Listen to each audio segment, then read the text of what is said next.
Back, Prime Minister Narendra Modi has landed in Tokyo in Japan as he was greeted by the Japanese delegation and India's ambassador to Japan. The Prime Minister now shortly is expected to make his way to interact and meet with the Japanese counterpart, Prime Minister Ishiba, on whose invitation the Prime Minister accepted this visit. This is his 8th visit to Japan, as the Prime Minister has arrived in Tokyo for a 2-day visit on the invitation of the Japanese Prime Minister, where he will be taking part in the 15th India-Japan Annual Summit and discussions that are expected to center around trade, security, technology cooperation. Upon his arrival, he was accorded a rousing and a warm welcome by the Indian diaspora and Japanese artists, where cultural performances were put up for the Prime Minister especially, including that of the Gayatri Mantra, as the Prime Minister was individually greeting the delegation. As in a short while from now, this is going to be the Prime Minister's standalone visit in 7 years, but this is also coming at a time where globally India has been facing Trump tariff tussle. Let's listen in to the Indian diaspora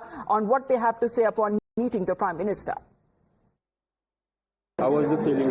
It was so impressive. Like, I was surprised that I didn't expect that he could take a picture with us. So I was so happy with, like, take a picture and also show the dance of us.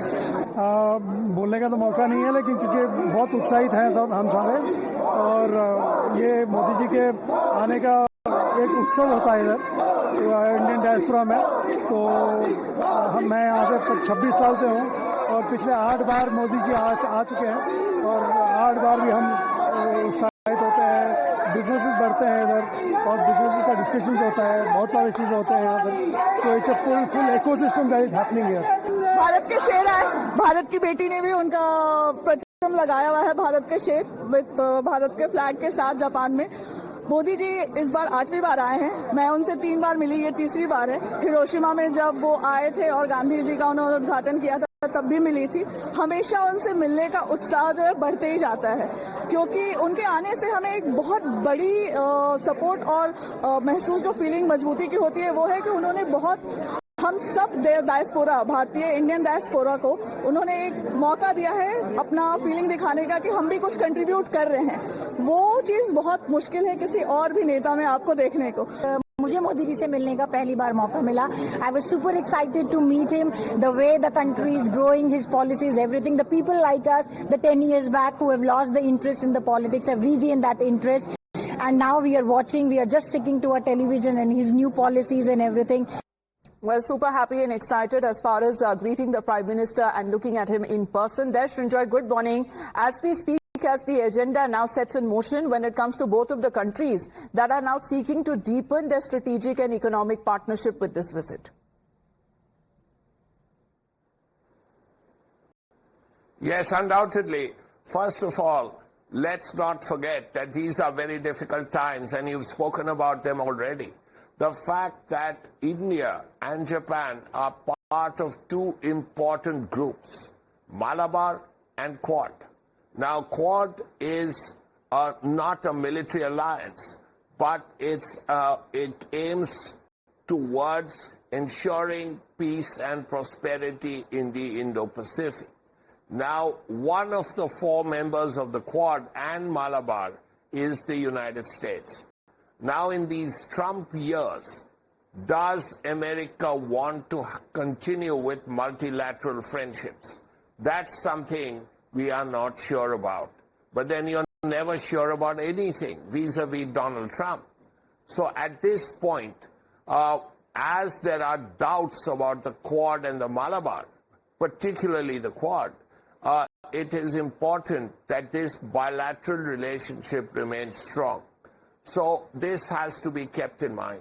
The Malabar, of course, as you know, is the defense, a naval alliance between India, Japan, America, and Australia. This is a set of exercises that happen annually every year.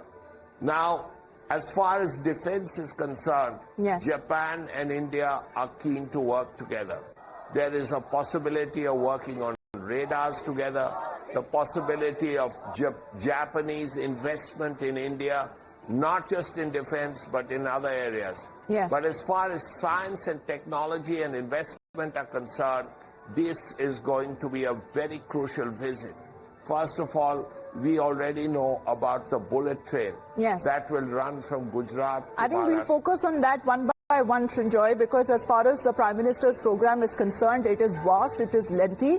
But when we speak on the focus, however, it is not just on investment and security, but also on innovation, investment and semiconductors as well. More reactions coming in from the diaspora itself. Let's quickly dip in.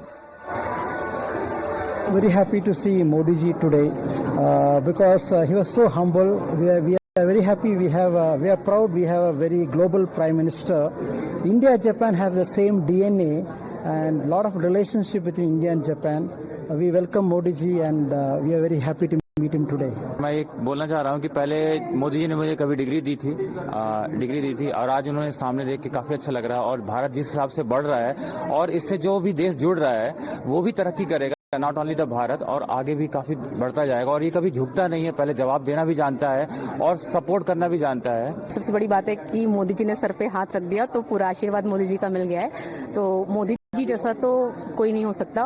विश्व के जो हमारे India के हैं best प्रधानमंत्री मोदी जी हैं और मैं चाहती हूँ कि हर बार मोदी ही सरकार आए।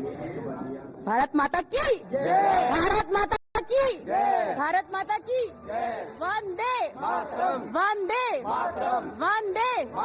आज मोदी जी से आशीर्वाद भी मिल गया है, बहुत खुशी हुई है। स्पेस में, साइंस में, टेक्नोलॉजी में, सब जगह में, जहां पर मेक इन इंडिया भी आजकल बहुत प्रचार पर है और उन्नति पर है, जापान में और इंडिया के संबंध में और भी प्रगति होगी। और मैं आशा नहीं करता हूं, मैं ये बताता हूं कि इंडिया विश्व गुरु ना होकर विश्व गुरु हो चुका है। सो होगा नहीं, हो गया है। इसके लिए मैं बहुत बहुत शुभकामनाएं। जय हिंद, जय Bharat. Well, amid Bharat Mata ki Jai chants, there is the Prime Minister's another post where he seems to be interacting with the Indian diaspora and seems to be also excited when it comes to the interactions that has been taking place as far as the cultural performances and dance performances that the Prime Minister seems to thoroughly enjoy. He's put up a post as well sharing pictures of his interaction with the diaspora. He goes on to say, and I quote, deeply touched by the warmth and affection of the Indian community here in Tokyo, their commitment to preserving our cultural roots while contributing meaningfully to Japanese society is truly commendable. In few hours from now, we'll be interacting with a group of business leaders with a focus on adding vigor to India-Japan trade and investment ties. And this is the Prime Minister there who shared pictures of his interaction where there are children there are youngsters, the youth, and of course when it comes to the Indian diaspora, which is quite strong in Japan and also quite influential. But building on these relations that have been going on for several decades now, the Prime Minister is now moving to further strengthening ties between India and Japan. His 8th visit, as far as when it comes to this particular visit is also concerned, India and Japan has steadily in scope and ambition over the last decade has strengthened their ties between the two countries. Let's in fact take a look when we speak of the Prime Minister who's just landed in Tokyo. Apart from the cultural engagement, what's going to be when the Prime Minister now gets down to business? Because at the center of this visit is reportedly an expected announcement that is now coming in of massive Japanese investment in India. This is going to be one of the biggest investment packages that we speak of. According to reports we are learning, this is going to be around a $68 billion investment that is going to be likely announced by Japan, targeting key sectors like semiconductors, there is green energy, manufacturing, infrastructure as well, and this would mark one of the biggest foreign investment pledges in India. Both sides that are now looking also to strengthen their defense cooperation, joint military exercises, maritime security, defense technology, and when it comes to the transfer technology, that is also going to be one of the key focuses. Another crucial factor that we speak of is that India and Japan will deepen their cooperation in infrastructure. Now, what do we think of Japan? What comes in our mind is bullet trains. Now, this is going to be an additional stress on Make in India when it comes to the tie-up, which is also being said that India has been continuously pushing for, and India and Japan are likely to sign an agreement on the introduction of Japanese E10 coaches that are expected to be transferred to India in 2030 for the Mumbai-Ahmedabad bullet train project. Then next day, Prime Ministers of India and Japan are expected to take a tour of the Tokyo Electron factory as well and the famed Japanese electronic semiconductor company. But as far as the Prime Minister's visit is concerned, in the pictures, we also saw the Indian ambassador to Japan, who was also there to greet Prime Minister Narendra Modi. There you can see him. We had a short conversation with him just before the Prime Minister's visit. Let's listen in. And even as the Prime Minister embarks upon his visit to Japan, joining us for the expectations on this particular visit is the Indian ambassador to Japan. C.B. George is joining us. Thank you so much, Mr. George, for speaking to Times Now. There is an expectation that Japan intends to increase its engagement with India, particularly as far as business ties and investment is concerned. What can you tell us about that, sir? In our engagement between India and Japan, the entire spectrum of bilateral relationship is covered. Business is an important element of that relationship. You have seen that Japan has always been an important economic partner for us.